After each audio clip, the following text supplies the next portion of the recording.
ลโหลทุกคน Good morning ครับเดย์หากันมื้อนี้จะไปเล่นเกมกิจกรรมวันนี้ตอนนี้เฮากำลังลงไปกินข้าวซึ่งเขาให้เตรียมเสือมานำนี่เป็นเสือตัวหนึ่งเลยเตรียมมาเลยเฮ้ยมาลงลิฟต์ลงข้างในดีกว่าหาลิฟต์บ่อยดี10 นาทีก็ยังไงลิฟต์แบบมี4 หาหน่วยจะเอามาไว้เฮ็ดหยังแต่ว่ามันแบบไกลนะ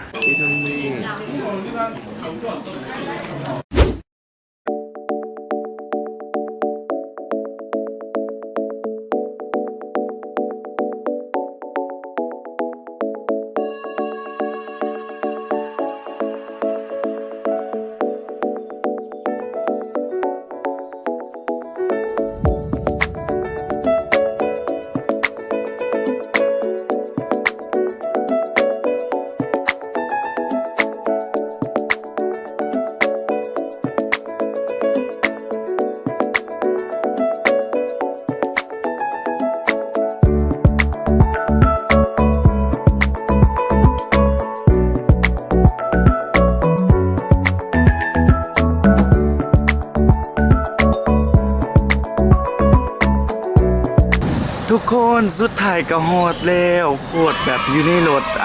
จากสมอง3-4 สมองคนถ้ามีเข้าว่า2 สมองก็มาฮอดแหละแม้ว่าอันนั้นคนขับรถพาลงทางแม้ว่าไปทางอื่นก็เลยกลับมาคืนอีกบาทหนึ่ง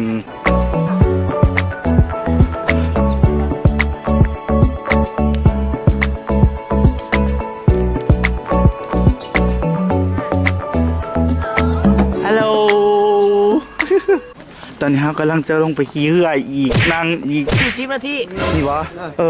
นั่งรถตั้ง3 เกือบ 4 ชั่วโมงตอนนี้มานั่งเรืออีกโอ้เรือแบบสมัยตะกี้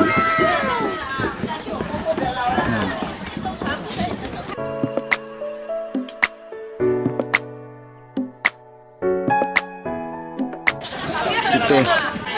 จเข้าไปอ้อใส่เสื้อสูทสีวะ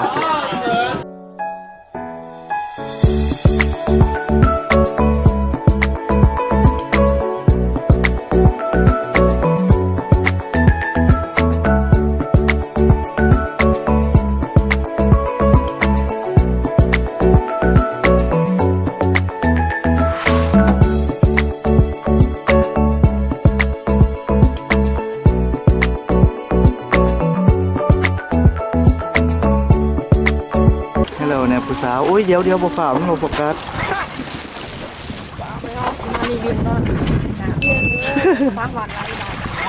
ซ้ำมาเลยน้ำมันก็ต้องไหลนะน้ำมันก็ต้องไหลนะสร้างมา第一手小小猪排江中油啊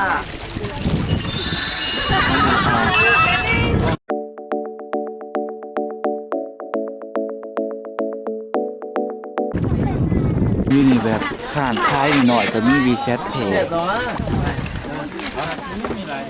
เอานะตรงนี้หน่อยไม่ใช่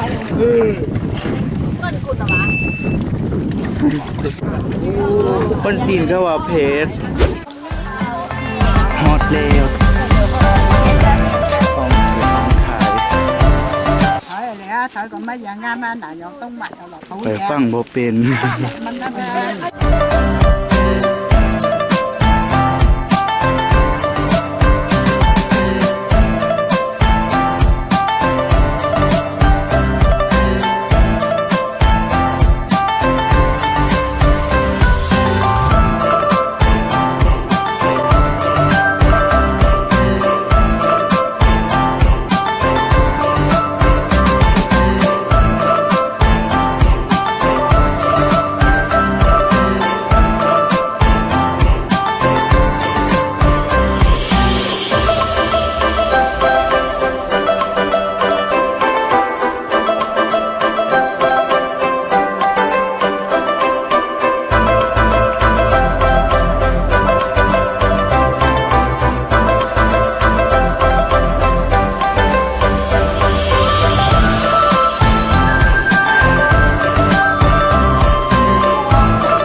พิงเป็นเตือนนำทาง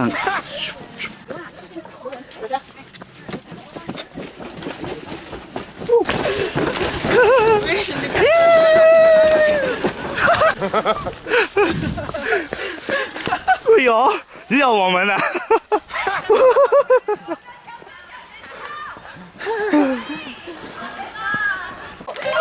เลือดใหม่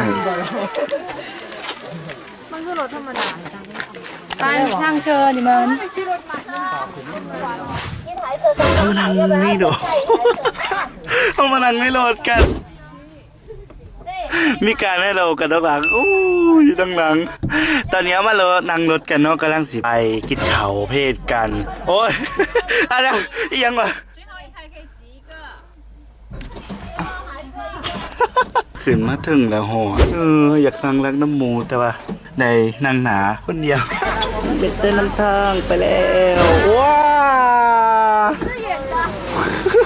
ตื่นเบิดโอ้ตื่นเบิด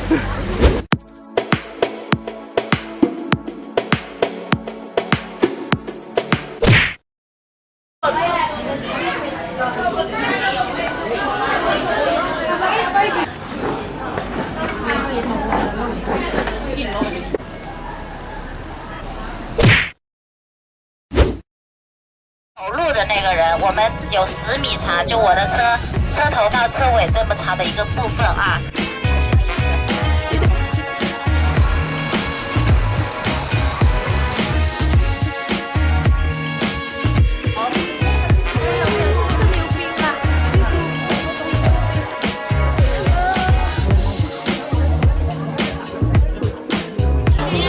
เฮ้ยชิเบสติ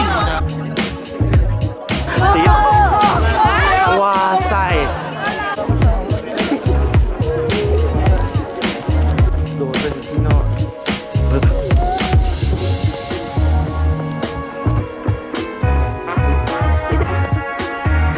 เอียงนี่โอ้โหเมนกลุ่ม อะไร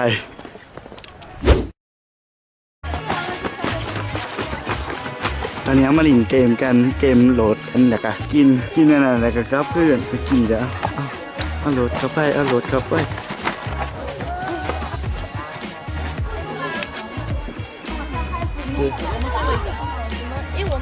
过哇，对了，你们女生啊再走一点地上那个人再走一点哇โอ้ยเตะแล้ว 回来重新来。